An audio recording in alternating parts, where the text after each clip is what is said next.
So I'm not trying to argue that Billie Eilish and Sydney Sweeney are white supremacists, so if that's why you're here, you're going to be pretty disappointed. But their behavior combined with our media landscape paints a pretty weird picture. I do, however, think DHS supports white supremacy, but that's not even the main focus of this video. The point of this video is to show how we live in a really connected world where statements can't exist in a vacuum. So when you continually see language from celebrities and federal government agencies that trend in that direction and create media headlines, it supports and validates the narratives of these ideologies. Not only because pop culture and the government play a pretty prominent role in social narratives, but also because individuals who subscribe to these ideologies see something they can latch onto and use. We're going to start with the least consequential behavior and work our way up to the most consequential, and then we'll add it all up at the end for a very concerning summary. This section is for pretty low-level instances that sort of lead themselves down a strange path. It's stuff you hear and you're like, okay, that's pretty weird, don't know why they said it like that, but whatever. And you automatically know some of the most annoying people online are going to run with it. Billie Eilish is a pop artist from the United States who has cultivated quite the following for her songs like Birds of a Feather. Recently, during a show in Dublin, Ireland, a clip of her speaking to the crowd went viral in which she made the following statement.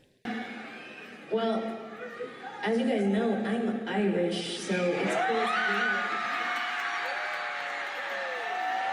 here. I am not from here, obviously, but it's really cool to come somewhere and like everybody looks exactly like you, and you're all just as tasty as me. Seriously, it's so amazing. It makes me feel so seen and. It's a pretty innocuous statement in the grand scheme of things. Is it a little weird because she grew up in LA and a good chunk of their population is white? Yeah, kinda weird. It's not like she was the only pasty person in the city.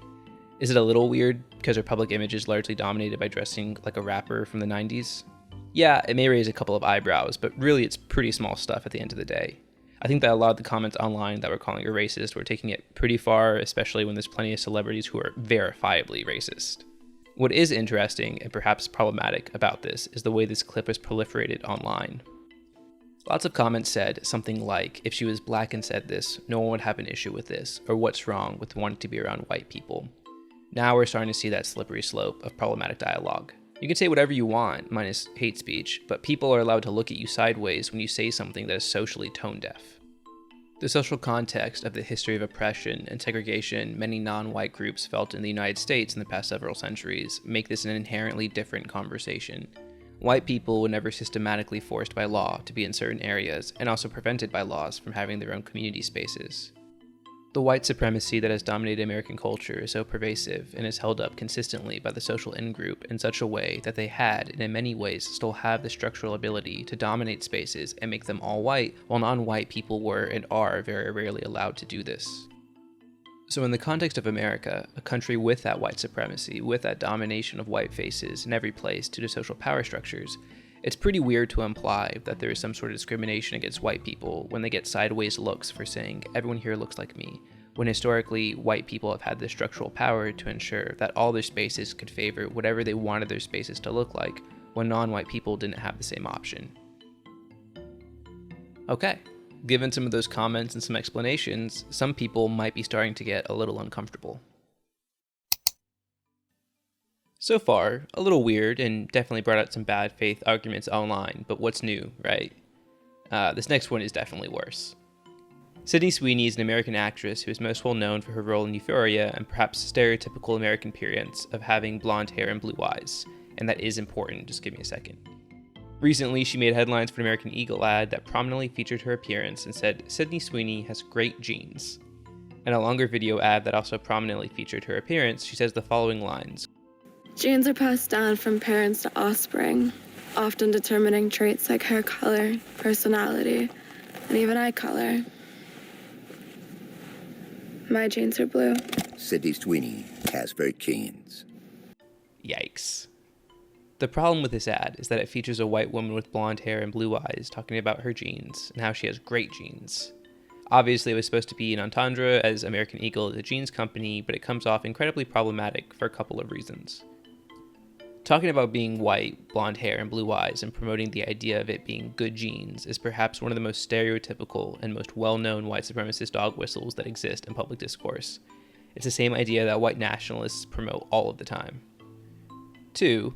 At a time when there is genuine concern about the rise of white supremacy, this was a poor choice from a harm reduction perspective because white nationalists will take this and use it as support for their ideology.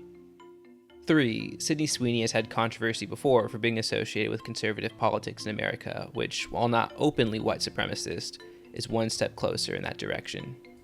Some people argue back, saying that this was obviously a throwback to a Brooke Shields commercial from the 80s, but this is definitely not a sufficient argument because 1. It didn't feature the word jeans, and 2. Brooke Shields was a minor at the time, and this ad heavily sexualized her, which is incredibly perverse and problematic. It was so problematic that it caused a controversy in the 80s, so if they had a problem with it, then you know it was bad. It is almost a certainty that American Eagle, much like Calvin Klein in the 80s, knew this would become a trending headline because corporations care only for profit and engagement. So the argument that it was just a simple mistake is also insufficient here. They even came out later and supported Sydney Sweeney in the ad and refused to take accountability for why it was problematic. Okay, so this is pretty bad. First, we had Billie Eilish making headlines for saying it's so great to be around people that look like her, and people using it online to make racist arguments, and you think, okay, weird, but whatever. Then you take Sydney Sweeney talking about her good genes, and you think, okay, that's really not great. At the very least kind of bad, problematic. At the very most kind of bad, supports white supremacy. Then you take both of these together, and you think, what the fuck is happening here? Then you see some of the other headlines, and you think, why is this popping up so much? Well, wait until you see the next example, and yes, it gets worse. Now we're going to discuss something that is structural in our society, the government. This is not weird or problematic comments from some celebrities or proliferation of headlines from publishers. On July 23, 2025, the Department of Homeland Security posted this onto their official Twitter account. For reference, the painting is called American Progress by John Gast, which is a visual representation of the idea of manifest destiny. Manifest destiny is the racist and colonial belief that America had a divine duty to spread all the way to the western coast of North America. It is an imperialist concept in that it directly pushed for the extension of the American empire by direct land acquisition, land that was stolen from indigenous peoples of the area. And by area, I mean all of the land that America was built on. Manifest destiny is also a white supremacist belief in that the expansion of the American empire was also inherently an expansion of white settler societies, as displacement and dispossession of property of the indigenous peoples was necessary in order to facilitate this land transfer to the American government. This would be bad enough to see an official government account post, but the text makes it much more dangerous and insidious. The caption reads, quote, "A heritage to be proud of, a homeland worth defending," end quote, implying that this heritage of displacement and murdering Native Americans for the purpose of manifest destiny is something that is worthy of pride. That the acquisition of this land for a homeland as a concept and as a systemic course of action for the past hundreds of years is something that is worth defending. It also has some other chilling connotations connecting it to Nazi and neo-Nazi ideology. This article on Zeteo does a great job of breaking it down in depth, but here's a quick summary. 1. The unusual capitalization of certain words in the caption is a pretty classic example of a dog whistle, something that neo-Nazis do in order to alert other neo-Nazis that they share the same ideology. 2. The caption is also only 14 words, which is connected to perhaps one of the most famous white supremacist slogans referred to as the 14 words.